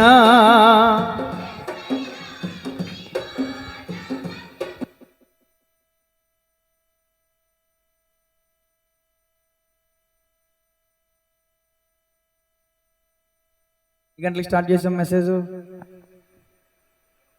ఎవరు చూడలేదా? అయితే వేసిన నేను ఎప్పుడు ముగింటే ఎప్పుడైనా అనమాట. దేవునికి మహిమ కలుగును గాక. మరొక మాట రాసుకోండి, దేహ చర్మము. ఇప్పుడు చర్మం గురించి చెప్పాను మొదటి మాట. 2 దేహ చర్మము. 50 నిమిషాలు అయిందండి. సరే, 10 నిమిషాల్లో ముగిస్తాను. ఏమండి?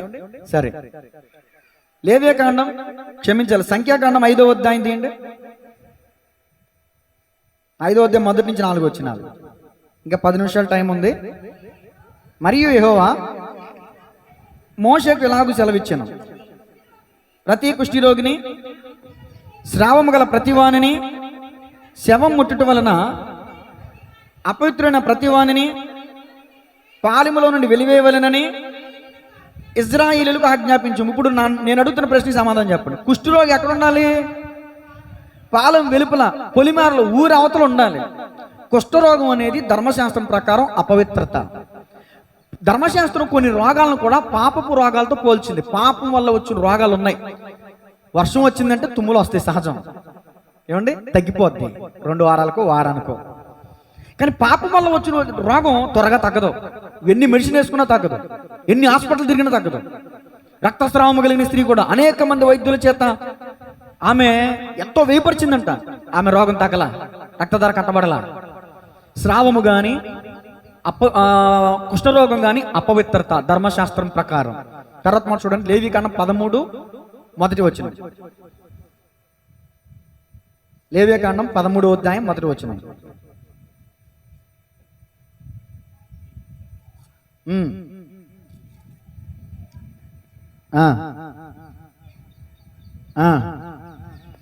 నేను చదివేస్తాను కంటిన్యూగా. ఒకని దేహ చర్మమందు వాపు గాని, పొక్కు గాని, నెగనెగలాడు మచ్చ గాని ఉండి వాని దేహ చర్మమందు కుష్ఠపొడ వంటిది కనబడిన యెడల యాజకుడైన అహరోను వద్దకైనను, యాజకులైనను అతని కుమారులు ఒకని యొద్దకైనను వానిని తీసుకుని రావలేను. ఆ యాజకుడు వాని దేహ చర్మమందు నా పొడను చూడగా ఆ పొడ యందలి వెంట్రుకలు తెల్లబారిన ఎడలను, ఆ పొడ అతని దేహ చర్మము కంటే పల్లముగా కనబడిన ఎడలను అది కుష్టు పొడ. యాజకుడు వాని చూచి అపవిత్రుడని నిర్ణయింపవలెను. నిగనిగలాడు మచ్చ చర్మము కంటే పల్లము కాక వాని దేహ చర్మమందు తెల్లగా కనబడిన ఎడలను, దాని వెంట్రుకలు తెల్లబారుకున్న ఎడలను ఆ యాజకుడు 7 దినములు ఆ పొడగల వానిని కడగా ఉంచవలెను. 7వ నాడు యాజకుడు వానిని చూడవలెను. ఆ పొడ చర్మమందు వ్యాపింపక అట్లే ఉండిన ఎడల యాజకుడు మరి 7 దినములు వాని కడగా ఉంచవలెను. 7వ నాడు యాజకుడు 2వసారి వాని చూడవలెను. అప్పుడు ఆ పొడ చర్మమందు వ్యాపింపక అదే తీరునే ఉండిన ఎడల యాజకుడు వానిని పవిత్రుడని నిర్ణయింపవలెను. అది పక్కే వాడు తన బట్టలు ఉదుక్కొని పవిత్రుడగును. ఒకవేళ ఆ పొక్కు చర్మమందు వ్యాపించింది అనుకోండి, అతనేమని తీర్పు తెచ్చాలి? అపవిత్రుడు. ఆ పొక్క అలాగే ఉందనుకోండి, అతను పవిత్రుడు. అది పొక్కే, కుష్ఠపోట కాదు. యాజకుడే నిర్ణయించాలి. యాజకుడు చూడాలి. 7 దినాలు, తర్వాత 7 దినాలు పరిశీలన చేయాలి, 14 దినాలు పరిశీలన చేయాలి. ఇక్కడ పాపపు రోగం, అపవిత్రత అనేది కాముకత్వంతో పోల్చడం జరిగింది. రాత్రి చెప్పాను, విగ్రహారాధన, వ్యభిచారం అపవిత్రతతో పోల్చడం జరిగిందండి పరిశుద్ధ గ్రంథంలో. అపవిత్రత ఏంటంటే అవే. ఇంకొకటి అపవిత్రత అంటే కుష్ఠరోగం అపవిత్రత, రక్తస్రావం కలిగి ఉండటం అపవిత్రత. ధర్మశాస్త్రం గ్రంథం ప్రకారం రక్తస్రావం కలిగిన వారు, కుష్ఠరోగం కలిగిన వారు పరిశుద్ధ స్థలానికి రాకూడదు, మందిర స్థలానికి కూడా రాకూడదు, లేదా ఊరిలో కూడా ఉండనివ్వరు. ఎందుకంటే ఆ కుష్ఠరోగం ఒకరి నుంచి మరొకరికి అంటుకుంటది కాబట్టి. కరోనా వైరస్ వచ్చినప్పుడు అదే జాగ్రత్త తీసుకున్నాక మనందరికి ఒక ఎగ్జాంపుల్ కూడా ఉంది. మనందరం కన్నులారా చూసాం కరోనా వైరస్ వల్ల ఎంతమందికి అలా వ్యాపించబడిందని. కుష్ఠరోగం కూడా అంటురోగం. కుష్ఠరోగం అనేది అపవిత్రత, కుష్ఠరోగం అనేది పాపపు రోగం. ఓకేనండి. పరిశుద్ధ గ్రంథంలో మనం చూస్తే ఎవరెవరు కుష్ఠరోగాన్ని కలిగి ఉన్నారు, అసలు ఎందుకు కుష్ఠరోగం వచ్చింది? 10 నిమిషాల్లో అవుట్లైన్స్ ఇచ్చుకుంటా వెళ్ళిపోతాను. రిఫరెన్స్ రాసుకోండి, ఇంకెవరు చదవద్దు, టైం అయిపోయింది కాబట్టి. ఓకేనా? సంఖ్యాకాండం 12వ అధ్యాయం 1 నుంచి 3 వచనాలు రాసుకున్నారా? ఇప్పుడు చూడండి, ఇక్కడ ఏం సందర్భం ఉంటుందంటే, మోషే కూషు దేశపు స్త్రీని వివాహం చేసుకున్నాడు. ఎవరిని చేసుకున్నాడండి? కూషు దేశస్తులంటే నాకన్నా 100 రెట్లు నల్లగా ఉంటారు. అర్థమవుతుందా? ఈ మధ్య నలుపుని బట్టి బాధపడుతున్న వాళ్ళారా విన్నావా? వినండి జాగ్రత్తగా. మీకు ఒక అద్భుతమైన మాట చెప్తానండి. సొలొమోను దర్శించడానికి ఎవరు వచ్చారు? షాబాదేశు రాణి. అమ్మాయి కొట్టని చెప్పట్లు, చెప్పండి, ఒక్కలే చెప్తున్నారు. షాబాదేశు రాణి ఆమెని ఇప్పుడు నా చిన్న వయసులో మిస్ వరల్డ్, అంతేనండి, మిస్ వరల్డ్ ఐశ్వర్య రాయ్. ఇప్పుడు ఎవరో నాకు తెలియదు, నాకు అది ఇంట్రెస్ట్ కాదు కాబట్టి చోట్ల. ఇప్పుడు ఎవరో మీకు తెలీదా? మీరు కూడా నా మార్గంలో ఉన్నారనమాట. సరే, మిస్ వరల్డ్ ఇప్పుడు ఐశ్వర్యాన్ని, ఆమె అందగత్తని ఎలా అయితే చేశారో, ఆ కాలంలో మిస్ వరల్డ్ ఎవరంటే షాబాదేశపు రాణి. మీరు అనుకోవచ్చు, తెల్లగా, నాజుగ్గా, సౌందర్యంగా, అందంగా పాస్టమ్ గారిలో ఉందేమో అని. కానే కాదు. మీకు డౌట్ ఉంటే ఇంటికి వెళ్ళాక గూగుల్లోకి వెళ్ళి షాబాదేశపు రాణి అని కొట్టండి. ఆమెను గురించిన విషయాలు ఏమనిస్తే తెలుసా? Dark beauty. ఏంటంట? డార్క్ అంటే ఏంటి? బ్యూటీ అంటే ఏంటి? నలుపులో కూడా ఆమె అందగత్తెగా పిలువబడింది. ఎగ్జాంపుల్ చెప్పాలంటే నా పెద్ద కూతురులాగా. ఎక్కడుంది? బాలసుందరయ్య గారు అంటారు, మన సంగబిడ్డలు అంటారు, నల్లగా ఉన్న పెద్ద పిల్ల అంత కలగా ఉంటే తెలుసా, చిన్నపిల్ల కానీ పెద్ద పిల్ల బాగుంటే తెలుసా అంటారు. దేవునికి స్తోత్రం కలిగినగా. డార్క్ బ్యూటీగా పేరుగొన్నారండి. డార్క్ బ్యూటీగా అందగత్తు అండి, మామూలు అందగత్తు కాదు. అందం అంటే తెలుపు అందం కాదండి, నలుపు అంత నాణ్యత లేదంట. ఇంకోటి నేను అనకూడదు, దేశ రక్తమే చేయం.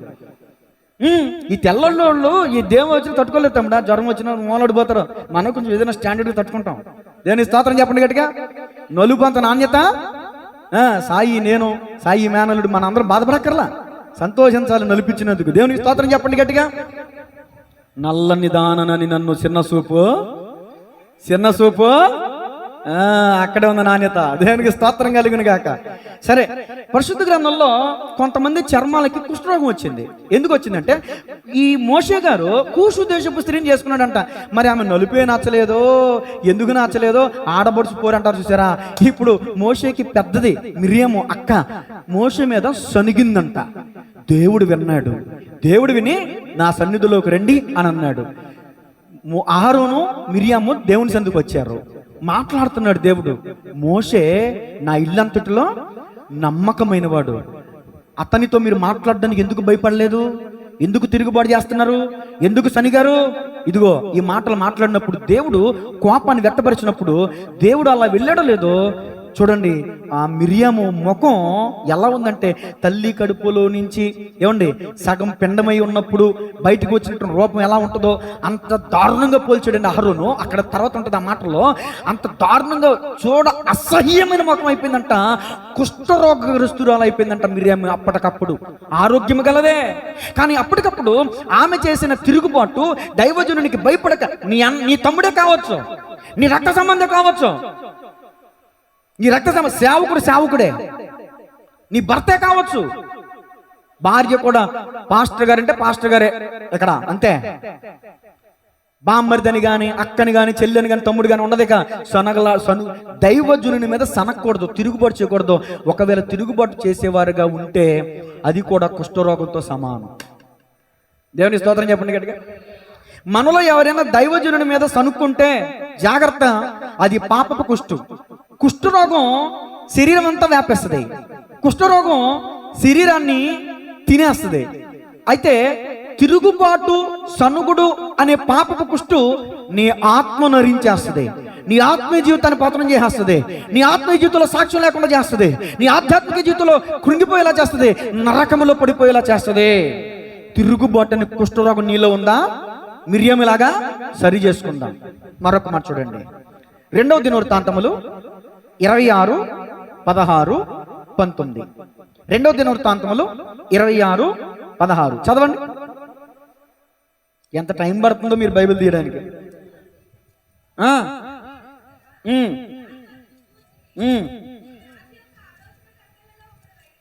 2వ దినవృత్తాంతములు 26:16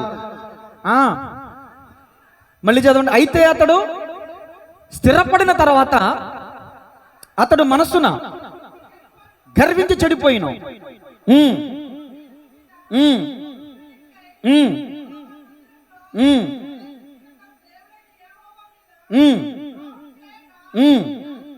యాజకుడైన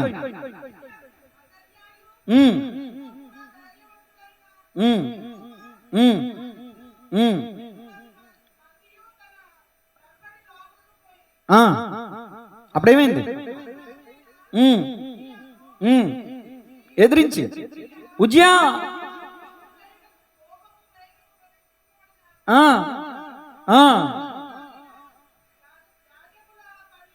యాజకుల పనియే గాని నీ పని కాదు,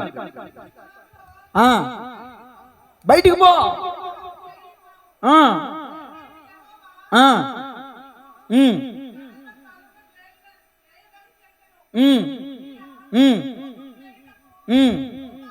దోపార్తిని చేత పట్టుకుని రౌద్రుడై యాజకుల మీద కోపం చూపాను.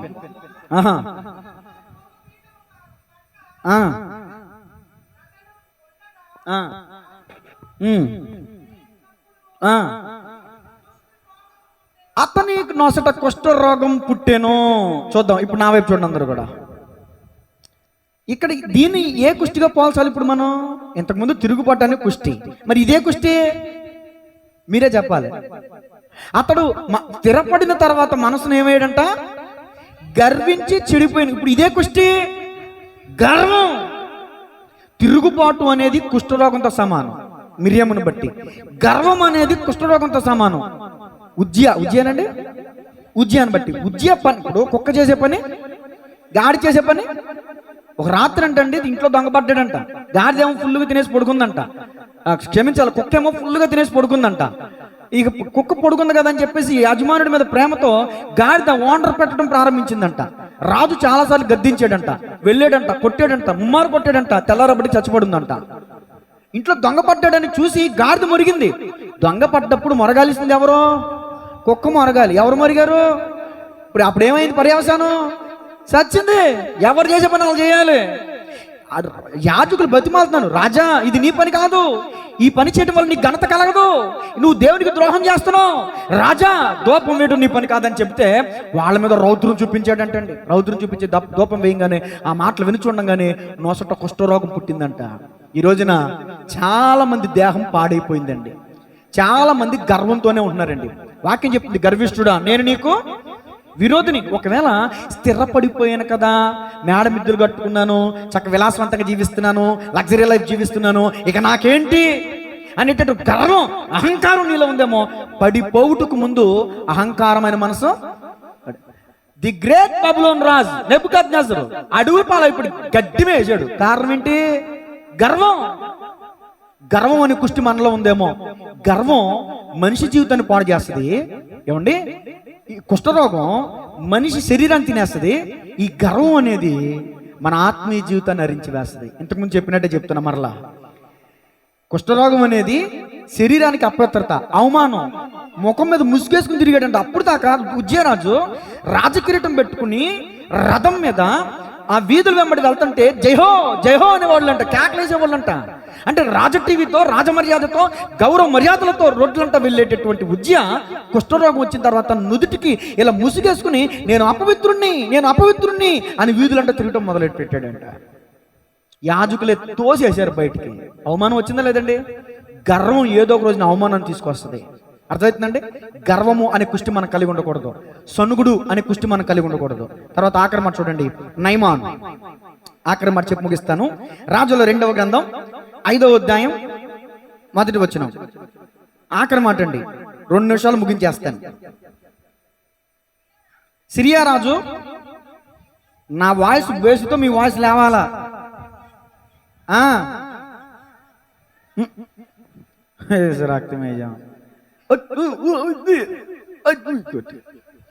చదవండి అమ్మా, మూసేసేవంటే చదవండి. రాజుగారు మీరు చదవండి. మీ చెల్లిని అంటుంటేనే మీకేమో కోపం వచ్చేస్తారు. ఏసి రాక్తం మా చెల్లిని ఏమన్నది అంటారు. మళ్ళీ చూడండి, మళ్ళీ అంటే బ్రేక్లు వేస్తుంది. చదివే సభకు శుభ్రంగా చదవకుండా మీరే కంగారు పెట్టేశారు అంటారు. ఇప్పుడు ఈయన 2వ రాజుల గ్రంథం 5వ అధ్యాయం 1వ వచనం. సైన్యాధిపతి అయినా ఇప్పుడు సంఘం అంతా నీకు విలువిచ్చారు తెలుసా? నీకు విలువిచ్చారు. పాస్టర్ గారు బాధపడతారని నీకు అవకాశం ఇచ్చేసారు వాళ్ళు. చదువు, స్పష్టంగా చదువు. అతని చేత సిరియా దేశమునకు విజయం కలగజేశాను గనుక అతడు గనుడై మహాపరాక్రమశాలి అయి ఉండెను. కానీ కుష్ఠరోగి. ఇప్పుడు నా వైపు చూడండి. సబ్జెక్ట్ అంతా నేను చదివించను, మీ అందరికీ తెలుసు. ఈ మధ్యకాలంలో విజయ్ కుమార్ అన్నకి ఫోన్ చేశా ఏదో మాట్లాడదామని. ఆయన సేవకుల కొడుకులో ఉన్నారు. ఫోన్ లిఫ్ట్ చేసేసారు. వాక్యం విన్నా, కాసేపు విన్నా. నేను ఇక్కడ ఖాళీగా కూర్చున్నాను కదా, వాక్యం విన్నా. ఆయన నయమాన్ గురించి చెప్తున్నాడు. అక్కడ ఆయన నయమాన్ని భారతదేశంతో పోల్చారు. నయమాన్ అన్యుడు కదండి, అన్యుడు కదా. నయమాన్ని భారతదేశంతో పోల్చారు. నయమానికి విజయాన్ని కలగజేసింది ఎవరంట? యెహోవాయే. ఇప్పుడు మన భారతదేశానికి విజయాన్ని కలగజేసేది ఎవరు? దేవుడే. నయమాను దేవుణ్ణి తెలుసుకున్నట్లు మన భారతదేశం కూడా దేవుణ్ణి తెలుసుకోవాలి అని చక్కని పోలిక. అది ఆయన పోలిక. అది నేను కరెక్ట్ అని చెప్పట్లేదు, నేను చెప్పట్లేదు. పలానా దైవజనుడు అలా ఎక్స్ప్లెయిన్ చేశారు, పోల్చి చెప్పారని చెప్తున్నా. సరే, ఆ విషయం పక్కన పెడితే ఇక్కడ నయమానికి కుష్ఠరోగం వచ్చిందండి. నయమాన్ ఏమో సైన్యాధిపతిగా ఉన్నాడు సిరియా దేశానికి. విజయశీలే ఉన్నాడు, సైన్యాధిపతి ఉన్నాడు, మహాపరాక్రమశాలి ఉన్నాడు, చాలా గొప్ప బలవంతుడు, చాలా బలమైన శూరుడు. ఏ ప్రాంతం మీదకైనా యుద్ధానికి వెళ్ళాడంటే జయించి తిరిగి రావాల్సిందే, అలాంటి గొప్పోడు. కానీ కుష్ఠరోగం అతన్ని జీవితాన్ని అస్తవ్యస్తం చేసేస్తుంది, మనశ్శాంతి లేకుండా చేసేస్తుంది. పగలైతే శరీరం అంతా ఆయుధాలను కప్పుకుని రాజకీయంతో కనబడేవాడు, రాత్రి అయితే ఆయుధాలు తీసేసి, బట్టలు తీసేసి, తనకున్నటువంటి ఆరోగ్య పరిస్థితిని బట్టి దిగంబరిగా గదిలో పడుకునేవాడని చరిత్రకారులు చెప్తారు.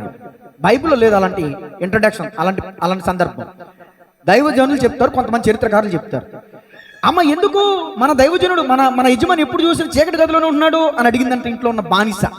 ఎవరో ఇంట్లో ఉన్న బానిస పిల్ల అడిగిందంట, అమ్మాయి ఇలాంటి పరిస్థితి నీ యజమానుడి కంటే ఆ బానిస పిల్ల వారిని ప్రేమించి ఒక మాట చెప్పిందంట, నేను ఎక్కడి నుంచి వచ్చాను, షోమ్రోన్ ప్రాంతంలో దైవజనుడు ఉన్నాడు, నా దైవజనుడు ఉన్నాడు, ఎలీషా ఆ దైవజనుడు, అతని ఎద్దుకు నా యజమానుడు వెళ్తే తప్పక స్వస్థత పొందుకుంటాడు అని చెప్పిందంట.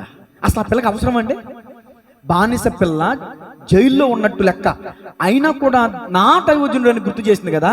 నువ్వు ఏ దేశం వెళ్ళినా, కొయిటా వెళ్ళినా, అమెరికా వెళ్ళినా, ఇంకో రాష్ట్రం వెళ్ళినా, ఇంకో దేశం వెళ్ళినా, నా దైవజనుడు అనేటటువంటి నియమం నీలో ఉందా? ఎక్కడికి వెళ్తే ఏదో పడితే అదన్నట్టు అయిపోయిందా? నువ్వు ఎన్ని మందిరాలకు వెళ్ళినా, నీ పరిస్థితులను బట్టి ఉద్యోగరీత్యా నువ్వు ఎన్ని పరిస్థితులకు వెళ్ళినా, నీ స్థానిక మందిరం పట్ల, నీ ఆత్మీయ దైవజనుడి పట్ల ఆ గుర్తింపు ఉండాలి. ఆ గుర్తింపు ఉండాలంటే నేను కూడా ఎలీషాలో ఉండాలి. ఎంత నవ్వు వచ్చింది చెల్లికి. దేవుని స్తోత్రం. మరి మిమ్మల్ని అన్నప్పుడు నన్ను నేను అనుకోవద్దా? మరి మీరు వెళ్ళి ఏం చెప్తారు? కోరికల్లో పాస్టర్ ఉన్నాడు, మా పాస్టర్ నల్లడని చెప్తారా? నాలో ఏదో ప్రత్యేకత ఉండాలి, నాలో ఏదో గొప్పతనం ఉండాలి. మీరు ఎన్ని మందిరాలకు వెళ్ళినా నాకు దేవుడు కృపావరం ఇస్తాడు. స్వస్థత వరం నాకు లేదు, ప్రవచనాల వరం నాకు లేదు, నేను ఇమ్మని కూడా అడగను. ఏజ్రాక్తిన జయం దేవుడు నాకు ఇచ్చిన ఒకే ఒక వరం. ఏంటిది? అబ్బా నేను చెప్పలే, మీరే చెప్పారు. వాక్యత్వం అది చాలు. ఎందుకో చెప్పనా? స్వస్థత వరం ఉంటే వాక్య వరం ఉండకపోవచ్చు, పేరెట్టి పిలిచే వరం ఉంటే వాక్యం ప్రకటించే వరం లేకపోవచ్చు, అంతే కదండి. కానీ నేను అంటాను, వాక్యం చెప్పే వరం ఉంటే అన్నిటితో సమానం. గట్టిగా ఎందుకో తెలుసా? వాక్యంలోనే ఉంది జీవం, వాక్యంలోనే ఉంది స్వస్థత. ఇదిగో కుష్ఠరోగులు 10 మంది వెళుతూ ఉన్నారంట, మార్గములు తోలు వెళుతూ ఉండగా స్వస్థత పొందుకున్నారు. ఎందుకు తెలుసా? యేసయ్య చెప్పాడు, మీ దేహమును వెళ్ళి యాజకునికి కనబరుచుకోండి. ఆయన మాట చొప్పున వాళ్ళు చేశారు. ఆయన మాట చొప్పున చేయడం ద్వారా వాళ్ళు కుష్ఠరోగం నుంచి విడుదల పొందారు. వాక్యం వినటంలోనే స్వస్థత నీకు. ఇక్కడ ఎలీషా అంటాడు, సరే ఎలీషా దగ్గరికి వెళ్ళాడు, బానిస చెప్పిన మాట విని ఎలీషా దగ్గరికి వెళ్ళాడు. ముగించేస్తున్నాను. ఎలీషా అన్నాడు, ఇదిగో యొర్దాను నదిలో వెళ్ళి 7 సార్లు మునుగు అన్నాడు. కోపం వచ్చింది. ఇప్పుడు నేను మీ ఇంటికి వచ్చానండి, నేను పాస్టర్ గారిని, మీరు ఇంట్లో ఉండి సమాధానం చెప్పాను అనుకో, నాకు ఎలా ఉంటుంది? బాధగా ఉంటుంది.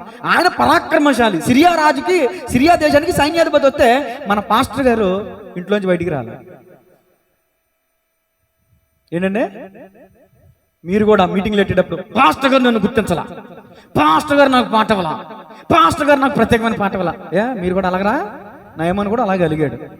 అక్కడ వెళ్ళిపోతుంటే, వెనక్కి తిరిగి వెళ్ళిపోతుంటే అక్కడ ఒక సైనికుడు అన్నాడు, నేను అన్నదానం చేయమన్నాడా, నేను వస్త్రదానం చేయమన్నాడా, ఏం చేయమన్నాడు? నీకు నొప్పి ఏంటి అన్నాడు. వెంటనే కొంచెం తమాయించుకుని, కోపాన్ని అణుచుకుని వెంటనే ఒకసారి మునిగాడు. అలాగే ఉంది. 2వ మునిగాడు. అలాగే ఉంది. 3, 4, 5, 6 చూసుకున్నాడు, ఏమీ లేదు. 7వ మునిగి పైకి లేచిన వెంటనే అతని దేహం ఏమైపోయిందంటే, గట్టిగా చప్పాలు గుర్తుంది అని మనం మహిమపడతాం. ఆ కురుకుడు కుష్టు ఇప్పుడు నయమానుకున్న కుష్ఠరోగం ఎలాంటి తెలుసండి? కురుకుడు కుష్టు. ఇప్పుడు రకరకాల కుష్టులు ఉన్నాయి, కుష్టులు చాలా రకాలు ఉన్నాయి. కురుకుడు కుష్టు ఏంటంటే ఈ వేలు ఉంది చూసారా, వచ్చే వారానికి ఇది ఉండదు, ఇలా అయిపోద్ది, తర్వాత ఇలా అయిపోద్ది, అంటే ఇలా నీ శరీరాన్ని తినేస్తూ ఉంటుంది. కురుకుడు కుష్టు. నేను అంటాను, దైవజనుడికి విధేయత చూపడం ద్వారా తన కురుకుడు కుష్టు పోయింది. శుద్ధమైన దేహాన్ని, పసి పిల్లవాని వల్ల తన దేహం ఆరోగ్యకరంగా మారిపోయింది. ఈరోజు నీవు నేను కూడా అవిధేయత, కోపం, అహంకారం, గర్వం, ఏమండి సిరియా దేశానికి సైన్యాధిపతి, నేను పరాక్రమశాలి, నేను పేరుని బట్టి ఒకవేళ గర్వించాడేమో నయమాను, కానీ కుష్ఠరోగం. నీకెంత డబ్బు ఉంటే ఏంటి? కుష్ఠరోగం. నీకెంత బంగారం ఉంటే ఏంటి? కుష్ఠరోగం. కానీ పరాక్రమశాలుడే, కానీ కుష్ఠరోగం. అర్థమవుతుందండి? పరాక్రమవంతుడే కానీ కుష్ఠరోగి. చూసారా ఎంత డల్ అయిపోయిందో అక్కడ? నీకు ఎంత డబ్బు ఉండి, ఎంత బంగారం ఉండి, ఎంత సిరి సంపదలు ఉంటే కారణం, గొప్పతనం ఏముంది? నువ్వు నేను కుష్ఠరోగులమే, ఆత్మీయంగా కుష్ఠరోగులమ్మా. ఓ చిన్న చరణం పాడి ముగించేస్తాను, డ్రమ్ వద్దు, ప్లే చేద్దు, వినండి చాలు. ఈ ఒక్క చరణం మీకు అర్థమైనా బాగుంటది. పాపపు కుష్టుతో పడి చెడినా ఈ పాపిని కరుణించితివి, పాపపు కుష్టుతో పడి చెడినా ఈ పాపిని కరుణించితివి, నా పాపడాగును కడిగి, నా పాపడాగును కడిగి శుద్ధుని చేసితి వానాదేవా, శుద్ధుని చేసితి వానాదేవా, గురిలేని జీవిత నావా, దరిజేరుటెన్నడు దేవా. దేవునికి స్తోత్రం చెప్పండి గట్టిగా. కుష్ఠరోగంతో మనశ్శాంతి ఉంటుందండి? కుష్ఠరోగం కాదండి, జలుబు వచ్చింది, మనశ్శాంతి ఉంటుందా? దగ్గు వచ్చింది 3 నెలలు. ఆవిడ అడిగాను, తల్లి గారు రాజమణి గారిని అడిగాను, దగ్గు యొక్క ప్రవేశం ఏంటో. మన అమ్మజీ గారు, వీరు నిజంగా నెలల తరబడి ఇబ్బంది పడ్డారు దగ్గుకి. మహా అయితే వారం 2 వారాలు తగ్గిపోతుంది. వాళ్ళు అనుభవించారు కాబట్టి. దగ్గుంటే మనశ్శాంతి ఉండదు, రొంపుంటే మనశ్శాంతి ఉండదు. చీది రాత్రి అంతా ముక్క ఎరగొడిపోద్ది. కుష్ఠరోగం దానికంటే భయంకరం అండి. నేను అంటాను, కుష్ఠరోగం శరీరానికి సంబంధించింది, శరీరమే పాడైపోతాయి. కానీ పాపం అనే కుష్టి నుంచి మనం విడుదల పొందకపోతే మన ఆత్మ నరకానికి వెళ్ళిపోద్ది. ఇప్పుడు మనం విడుదల పొందాల్సింది ఏంటో తెలుసా? పాపము అనే కుష్టి నుంచి మనం విడుదల పొందాలి. ఎలా పోయిద్ది? ఆయన చెప్పింది చేస్తే మనకి విడుదల కలిగిద్ది. ఏం చెప్పాడు ఆయన? నమ్మి బాప్తీసం పొందండి. ఆయన మాట వినుట ద్వారా, రక్షణ పొందుట ద్వారా, నీటి మూలముగా ఆయన రక్తము ద్వారా మన పాపాలని కడిగేసుకుంటే పాప కుష్టి నుంచి మనం విడుదల పొందుతాం. తలలు వంచండి, ప్రార్థన చేసుకుందాం. నయమాను స్నానం చేశాడు, శుద్ధుడయ్యాడు. మరి నువ్వు నేనేం చేయాలి తెలుసా? తీతుకు పత్రిక 3:5, పునర్జన్మ సంబంధమైన స్నానము ద్వారా మనం పరిశుద్ధపరచబడాలి.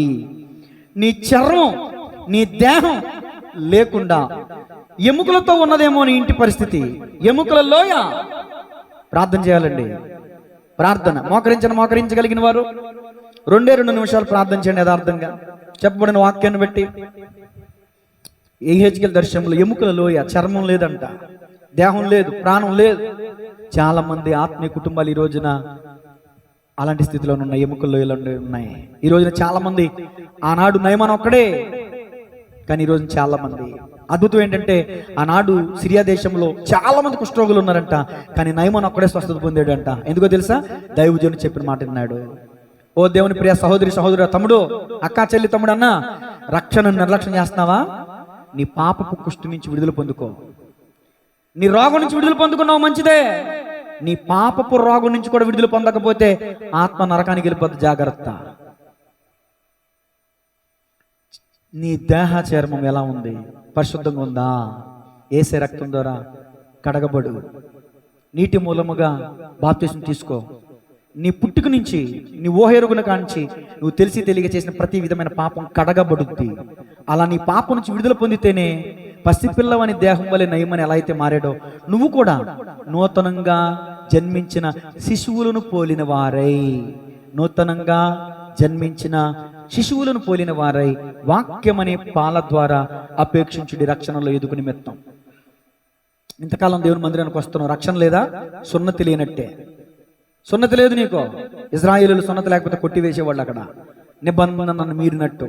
ఈ రోజున రక్షణ లేకుండా ఎంతకాలం నువ్వు దేవుని మందిరానికి వస్తావు? దేవుని నిబంధన మీరుతున్నావు. దేవుడు చెప్పాడు, రక్షణ పొందు. ఇంత గొప్ప రక్షణను నిర్లక్ష్యం చేసిన యెడల దేవుని ఉగ్రతను ఎలా తప్పించుకుంటావు? రేపు పొందుదాములే, ఎల్లుండి పొందుదాములే, జనవరి 1 పొందుదాములే, పుట్టినరోజు తీసుకుందాంలే, పెళ్ళి అయ్యాక తీసుకుందాంలే అనుకుంటున్నావా? నేడో రేపో తెలియదు దేవుని రాకడెప్పుడో. ఆయన రాకడ మన పోకడెప్పుడో మనకు తెలియదమ్మా. రక్షణ పొందుకోవాలి. ఈరోజు వాక్య ఉద్దేశం అదే. చర్మము గురించి, దేహ చర్మం గురించి ఈరోజు మనం నేర్చుకున్నాం. ఎలా ఉంది నీ చర్మం?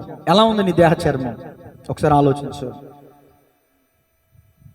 బాప్తిసం తీసుకున్నావు, కానీ హృదయంలో పరివర్తన లేదేమో, మార్పు లేదేమో.